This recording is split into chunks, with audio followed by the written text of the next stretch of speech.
The plane was cruising at 35,000 feet, smooth and steady, when the unthinkable happened. One moment, the hum of the engines was just background noise, the kind that fades into the comfort of routine. Passengers sipped their drinks, flipped through magazines, and scrolled through phones, oblivious to the fragile balance of metal, fuel, and human skill keeping them aloft. The next, the cockpit went silent. Not a click, not a beep, not even the faint murmur of radio chatter. It was as if the plane itself had been swallowed by a vacuum, a void where sound should have been.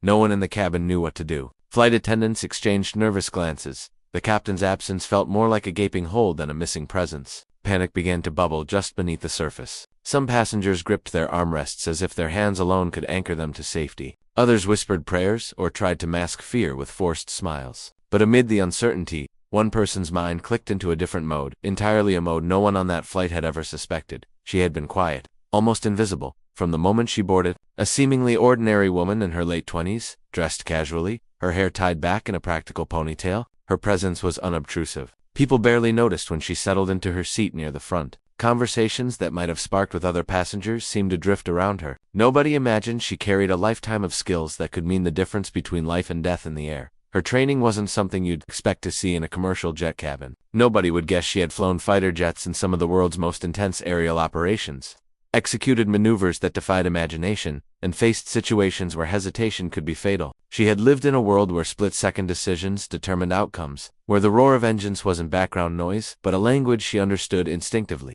And now, without warning, that world and this one collided in the most unexpected way. The first sign that something was wrong wasn't a crash, wasn't a jolt, it was a silence, the kind that makes the human brain freeze. The cabin lights flickered softly, and somewhere deep in the plane, systems continued their invisible work, but the human connection, the voice, the guidance, the assurance was gone. The usual check-ins, the calm reassurances from the captain, had vanished. In that moment, fear was the only language anyone understood. She didn't panic. She couldn't. Panic had never been part of her vocabulary when flying fast jets. When the ground was a blur beneath her, when missiles and maneuvers tested the limits of her reflexes. She had been trained to act, not to wait, to make decisions in milliseconds that others might agonize over 4 minutes. Her mind scanned the instruments, the panel lights, the layout of a plane that, while larger than a fighter jet, shared enough basic principles to allow her instincts to guide her. Passengers didn't see her move at first. They only felt the shift in energy, a quiet authority, a sense that someone in the chaos had the situation under control, even if they couldn't explain why. Flight attendants hesitated,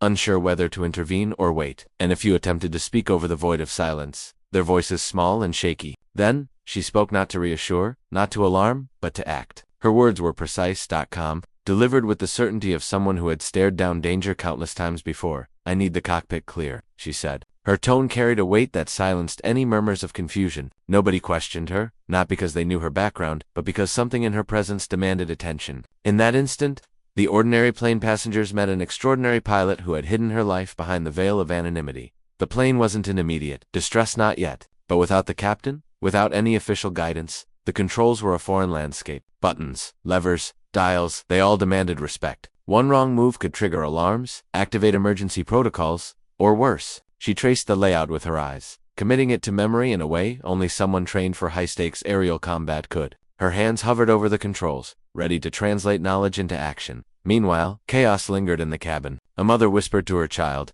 trying to keep her voice steady even as adrenaline coursed through her veins. An elderly man gripped the edge of his seat, eyes wide, silently pleading for reassurance he couldn't find. Every passenger could feel the weight of uncertainty pressing down, and yet they also felt that the unspoken confidence radiating from a single, unlikely source. She wasn't just reacting, she was anticipating. Her military training kicked in automatically. She considered every possible scenario: engine failure, electrical shutdowns, communication blackouts. Every variable was running through her mind, every contingency accounted for before it even had a chance to manifest. This wasn't improvisation. This was expertise honed over years, where lives depended on instinct, skill, and nerves of steel. Outside, the clouds drifted by lazily, oblivious to the drama unfolding within the cabin. Inside, a storm of tension and fear swirled. The hum of the engine still running was the only bridge between panic and control. She moved from instinct to action, ready to stabilize, ready to communicate, ready to save the people who had no idea they were moments away from a potential catastrophe. And then came the first real test.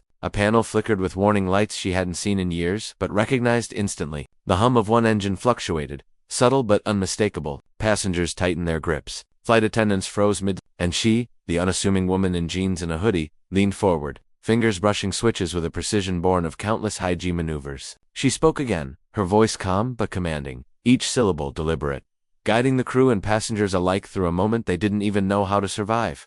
Nobody knew her story. Nobody knew the countless hours she had spent mastering machines designed to go faster than sound, to handle stress most people couldn't even imagine. Nobody knew the risks she had taken, the missions she had flown, the situations where failure wasn't an option. But now, in the most ordinary of settings, a commercial flight over miles of empty sky, her extraordinary skill became the thin line between disaster and survival. The passengers watched her in a mix of awe and disbelief. Some tried to catch her eye, to communicate through fleeting glances, to ask silently what was happening. She offered no explanations, only action. The plane might have been larger, slower, and more cumbersome than the jets she had flown before, but the principles were the same: precision, awareness, control, and the refusal to let fear dictate behavior. As the minutes stretched, the silence of the cockpit loomed larger. Outside, the horizon remained peaceful, but inside, tension crackled like static electricity. Every breath, every heartbeat, every subtle movement mattered. She was preparing to bridge the gap between uncertainty and safety, to bring the plane back from the edge of chaos, without revealing the full extent of the life she had hidden so carefully. And then, in the midst of the controlled calm she was imposing, the first voice from the cockpit crackled faintly through the silence. It wasn't clear, not at first, but it was a signal that communication could be restored. Yet even as hope flickered, she didn't relax. The moment demanded vigilance, not relief. She remained ready, her mind scanning, calculating, adjusting. The situation was far from resolved. Passengers sensed the tension, the skill, the invisible life preserver hovering in the front rows, and they didn't know it yet. But the story of the quiet woman in their midst was about to unfold in ways that would leave them speechless, challenging everything they thought they knew about ordinary people, heroism, and the hidden worlds that exist just beneath the surface of everyday life. Nobody knew she flew fighter jets. Nobody expected her to take control of a plane full of strangers, and yet, there she was, facing the impossible with the calm certainty of someone trained to survive the skies. What happened next would define the flight, test every ounce of courage in that cabin, and reveal a truth that nobody on board would ever forget. The silence lingered, and the plane waited, suspended between fear and control, between chaos and order. And in that fragile moment, one woman's hidden world collided with reality, setting the stage for a story that would grip every passenger, every viewer, and leave them questioning who among us might carry extraordinary skill behind ordinary appearances. The passengers could feel it, even if they didn't understand why. The ordinary-looking woman at the front of the cabin wasn't just reacting, she was calculating, anticipating every possible complication. Her hands moved with quiet purpose, but her mind was elsewhere, scanning decades of experience that had nothing to do with commercial flights. Years of training in cramped cockpits, of high-stakes missions over foreign skies, of maneuvers that would make even seasoned pilots dizzy. Those memories now became tools, applied to a situation nobody could have predicted. Her military training had always been a secret, carefully to friends, colleagues, and neighbors. She was just another face in the crowd, someone polite, capable, but ordinary. Nobody suspected the countless hours she had spent in fighter jets,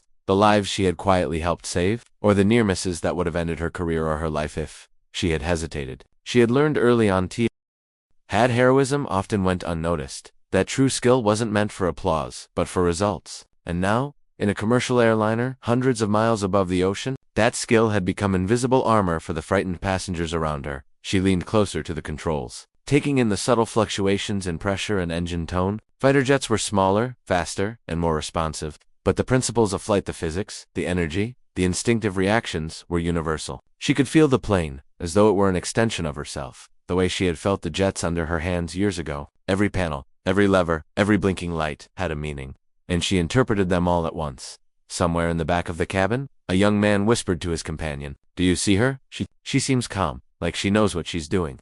His voice trembled, betraying the fear he tried to mask. Around them, other passengers nodded nervously, sensing the authority she radiated without understanding why. Nobody asked her name, nobody knew her background. And yet in that moment, she was the center of a fragile world, balanced between chaos and control. Her thoughts drifted briefly, as they always did in moments like this, to the missions she had flown. There had been times when communication failed, when engines faltered, when a split-second decision determined survival. She remembered the cockpit alarms, the sharp voices, the intense focus that came with operating machines capable of both incredible precision and catastrophic failure. Those memories weren't scary, they were maps, blueprints for surviving impossible scenarios. And now, for the first time outside the military, she had to use those maps in a world that hadn't prepared her for anything like this. The silence persisted, a weight pressing down on everyone in the cabin. Flight attendants tried to keep composure, moving quietly between rows, checking on passengers, offering water, repeating phrases of reassurance that sounded hollow without the captain's voice to back them up. Yet each step, each movement, each glance toward the front reminded them that someone was in charge, someone whose competence made them feel safer even as fear churned inside.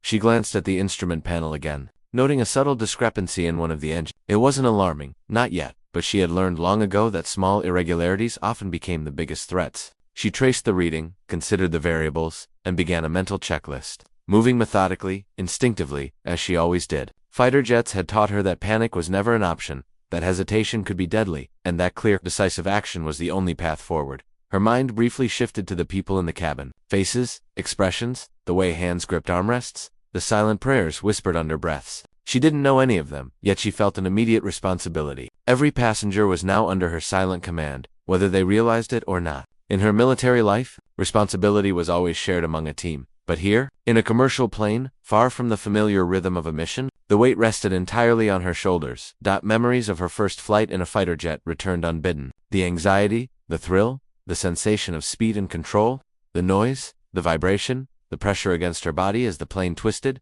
turned, and climbed. She remembered the instructors' voices, sharp, clipped, each word a lesson in survival. She remembered the first time she had taken control alone, the way fear had transformed into focus, into instinct. That lesson, the way calm could become an edge in a life-or-death situation, was what carried her now. Outside, the clouds shifted lazily, indifferent to the tension inside. Yet even as the sky remained serene, the woman in the front row understood the fragile balance of the situation. Any mechanical failure, any misjudgment, any overlooked detail could turn this calm into chaos in an instant. She checked the instruments again, her fingers moving over familiar switches and levers, her eyes scanning for anomalies that might hint at hidden dangers. In the cabin, the passengers tried to distract themselves. Phones were pulled out, earbuds inserted, magazines flipped through, small attempts to ignore the tension that gripped them. But every subtle movement, every hushed word, every glance toward the cockpit reminded them that the silence was unnatural, that something was very wrong. And yet, somehow, in that silence, a sense of hope persisted, hope born not from understanding, but from instinctive recognition of competence.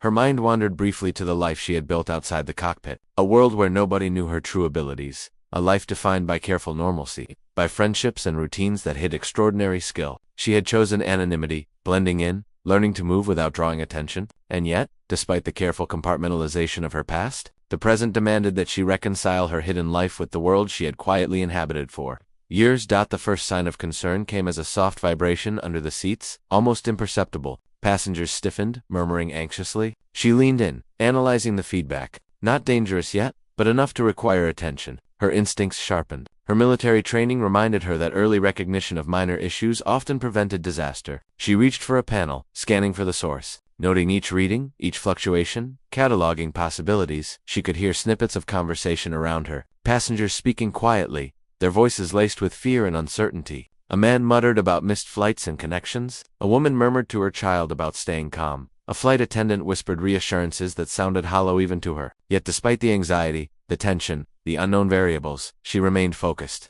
Fear existed in the cabin, but it did not touch her. It had no place in her calculations, in her plan, in her command. She considered the communications blackout. Why had the radios failed? Was it a technical issue? A momentary lapse? Something more serious? In fighter jets, loss of communication was dangerous, but training made it manageable. Here, she applied the same mindset, running mental drills, rehearsing contingencies, planning actions to stabilize the situation until communication could be restored. Memories of exercises with her squadron filled her mind. The drills, the simulations, the worst-case scenarios. Each lesson, each repetition, each forced calm under pressure became part of her mental toolkit. She could visualize solutions, calculate outcomes, prioritize actions all before the chaos around her could fully register. It was methodical, almost mechanical, yet it was deeply human in its intention. To protect, to guide, to ensure survival. The passengers, meanwhile, remained tense, shifting uneasily in their seats. Some had begun to notice her methodical approach, the calm confidence she exuded, though none could put a name to it.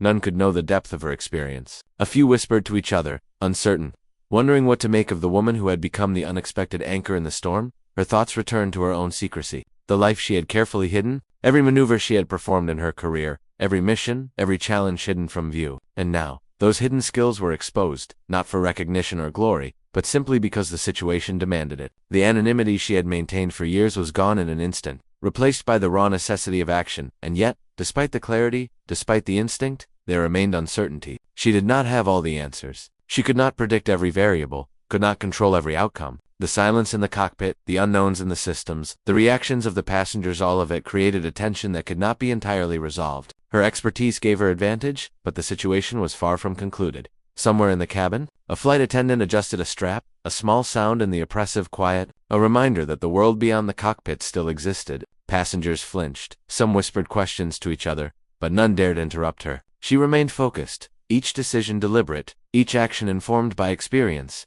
The plane moved through the sky. Calm on the surface, turbulent beneath, and she was the silent guardian holding everything together. Her eyes flicked to the horizon beyond the windows. Blue sky, drifting clouds, the illusion of peace. Yet she knew better. Air is forgiving, but machines are not. Every flight, every journey, had its potential for danger. And here, in a commercial jet hundreds of miles from the nearest control tower, she had to reconcile her knowledge of extreme risk with the fragile reality of those around her. Minutes stretched into an eternity. She moved from one panel to another, checking, rechecking, anticipating, reacting. Passengers whispered, prayed, and stared, sensing the invisible tension, feeling the weight of decisions they could not comprehend. And all the while, the quiet woman at the front remained composed, the embodiment of skill, instinct, and calm under pressure. And then, faintly, through the static of the cockpit silence, came a signal. Unclear, broken, almost imperceptible. A voice, faint but present, suggesting that communication might be possible. It was a small thread, a fragile lifeline, but enough to hint at a path forward.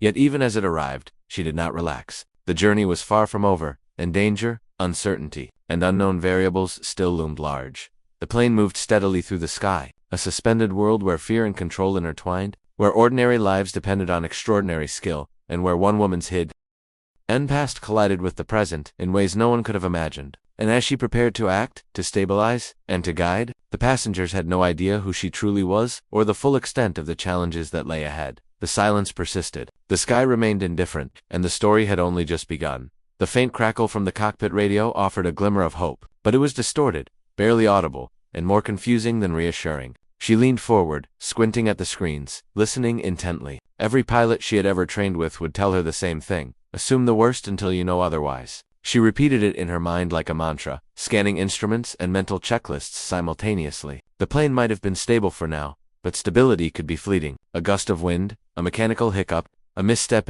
one of these could tip the delicate balance. Passengers shifted nervously. Some began to murmur among themselves, asking if anyone knew what was going on. A woman clutching a toddler whispered, "Does anyone know where the captain is?" No one answered. There was an unspoken understanding that the situation was beyond their comprehension. Yet a few kept glancing at the woman at the front. She wasn't screaming, panicking, or rushing. She was quietly, methodically taking control, and that commanded a strange, fragile respect behind her calm exterior. Her mind raced through possibilities. She had to consider the plane as a system: the engines, hydraulics, navigation, communication, fuel levels, even the subtle shifts in cabin pressure. Fighter jets had taught her to anticipate failure in ways most civilians couldn't imagine. She knew which indicators were critical, which anomalies could wait, and which could cascade into disaster if ignored. Each calculation was made in milliseconds, each decision layered with experience from high-stakes scenarios that nobody on this plane would ever face.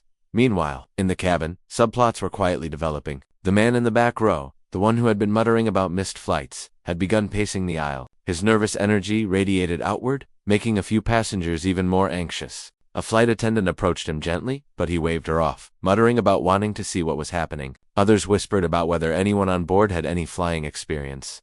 Oblivious that the answer was right in front of them, she noticed it all: the small ripples of panic, the tension spreading through the cabin. In fighter jets, she had learned to read people quickly, to sense fear, hesitation, and uncertainty. Understanding human behavior was as critical as understanding machinery. The subtle cues: the tightening grip on an armrest, the avoidance of eye contact, the hushed whispers helped her anticipate distractions that could become dangerous if left unchecked. Every flight, every mission, had taught her that control wasn't just mechanical. It was human too. Her thoughts flicked back to the mysterious failure of communication. Fighter jets often trained with simulated blackouts, but commercial jets were different. The systems were larger, slower, and less responsive to abrupt changes. If the radios weren't restored quickly, the flight could drift into dangerous airspace without anyone knowing. She traced every possible line of failure in her mind. Electrical system, unlikely; hardware, possible something external. She considered that too: storms, solar interference, even the rare chance of a bird strike affecting critical systems. Every possibility had to be weighed, every scenario accounted for. In the cabin, tension layered over tension. The elderly man at the window was gripping his seat with white-knuckled intensity, eyes darting nervously to the front of the plane. A teenager near him was scrolling through social media, desperately trying to find information about in-flight emergencies. But each article only seemed to heighten the fear. The mother with the toddler kept murmuring to calm the child, but the child's wide eyes reflected the anxiety that hung over the cabin. Everyone was aware that something was wrong, but nobody could measure the scope or understand the expertise quietly holding it together. She focused on the secondary systems now, the backup generators, hydraulics, environmental controls. The hum of the engines was still consistent, but she had learned that even a minor anomaly could escalate rapidly. Her military training had ingrained a rhythm: assess, prioritize, act, and always have contingency plans for the contingency plans. The rules didn't change in a commercial aircraft. The stakes were just different, and she had learned long ago that complacency could kill faster than any technical failure. Suddenly, a loud beep echoed from a panel. It wasn't alarming at first, but it carried weight. She traced it immediately: a fuel imbalance. Not critical yet, but enough to require attention. Her hands moved over the controls with precision, balancing levels, adjusting valves, and monitoring outputs. Every adjustment was deliberate, the kind of action that demanded total focus and years of instinctual skill. Passengers caught glimpses of her movements, whispering among themselves. Some were starting to realize that the quiet woman in the front had the composure and skill of someone who knew exactly what she was doing as she worked. Her mind ran scenarios for the people around her. She had to maintain order in the cabin, even without speaking to everyone directly. Panic was contagious. If it spread, it could distract her or complicate control of the aircraft. The flight attendants had already begun subtly organizing passengers, moving calm people toward nervous ones, keeping order with soft reassurances. She allowed this, knowing that morale, the smallest semblance of it, was crucial to survival in tense situations. Outside, the horizon was calm, but she knew better than to trust appearances. Weather could change, air currents could shift, and turbulence could arrive without warning. Fighter jets had taught her to read subtle cues: cloud formation, wind patterns, even the smell of ozone in the air. All of it mattered when lives depended on split-second awareness. She scanned the skies, mentally layering risk assessments over the visual cues. The young man in the back row finally sat down, exhausted from pacing. He leaned toward his companion and whispered, "Do you think she is a pilot or something?" His voice carried a mix of awe and disbelief. Nobody spoke loudly enough to disturb the calm she was maintaining, but curiosity spread in hushed waves. Passengers exchanged glances, questions forming in their minds. Nobody knew the answer, and nobody could guess the depth of experience concealed behind her quiet demeanor. She noticed small details others overlooked: the way a lever vibrated slightly, the faint flicker of a screen, the subtle temperature change near a vent. Each detail could indicate a minor issue or a precursor to something more serious. Her mind catalogued them all, connecting the dots as she had done thousands of times in missions that demanded precision, speed, and vigilance.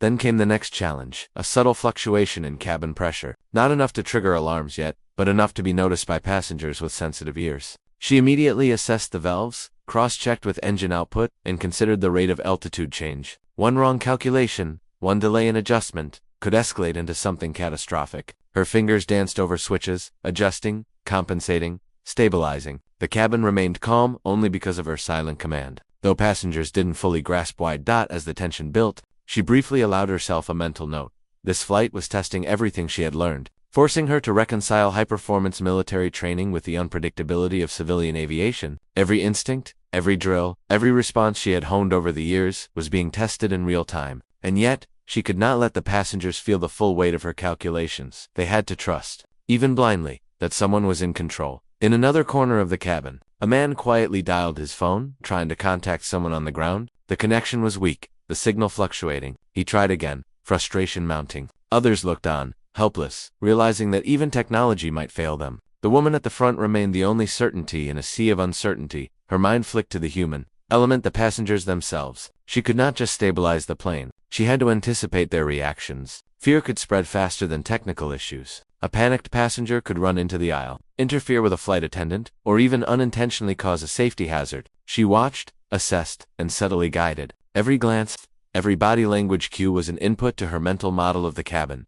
The faint radio crackle returned, stronger this time, but still fragmented. She listened carefully, trying to parse instructions, coordinates, or warnings from the distant operators. Every bit of information mattered, yet it also had to be interpreted correctly to avoid mistakes. Fighter jet operations had trained her to decode partial transmissions, to act on incomplete data, to trust judgment over assumption. And amid it all, She realized the plane's passengers were beginning to notice the truth in fragments. Whispers circulated, glances were exchanged, and a subtle recognition spread that the woman in the front wasn't just another passenger. She had an authority, a skill, a calm precision that defied expectation. Some stared wide-eyed. Others simply breathed a quiet sigh of relief. But nobody fully understood who she was, or how far her abilities reached. Even as her hands moved over the controls, even as her mind calculated risks and outcomes, a new challenge loomed.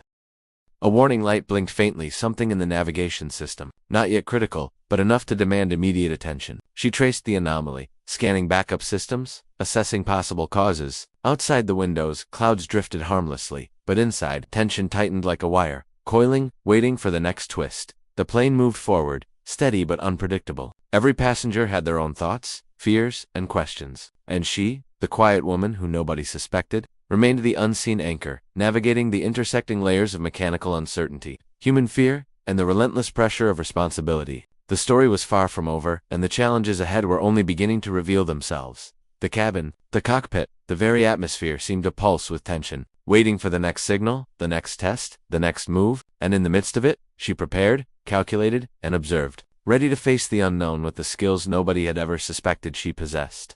The plane continued to hum steadily, but the calm was deceptive. Every second felt stretched, elongated, charged with an invisible energy that the passengers could sense but not understand. The woman at the front, quiet, composed, methodical, was the only thing holding the fragile balance together, and everyone else in the cabin was acutely aware that one misstep could trigger chaos. The silence from the cockpit was broken only by the occasional beep of a warning light or the faint static from the radio. But even those small noises carried enormous weight. She leaned forward, eyes scanning every display, every dial, every gauge, parsing the information as if it were a live puzzle. Fighter jet training had conditioned her to spot anomalies instantly, to anticipate cascading failures before they happened. A minor fluctuation in engine output, a flicker in the navigation screen, even the subtle shift in cabin vibration, it all mattered. Every signal was a thread, and she had to follow them carefully, or the plane could slip from stability into chaos in an instant. In the cabin, whispers grew louder. The young man in the back had stopped pacing, but his anxiety hadn't diminished. He fidgeted with the seatbelt buckle, muttering to himself. A few passengers exchanged nervous glances, quietly speculating about what had gone wrong.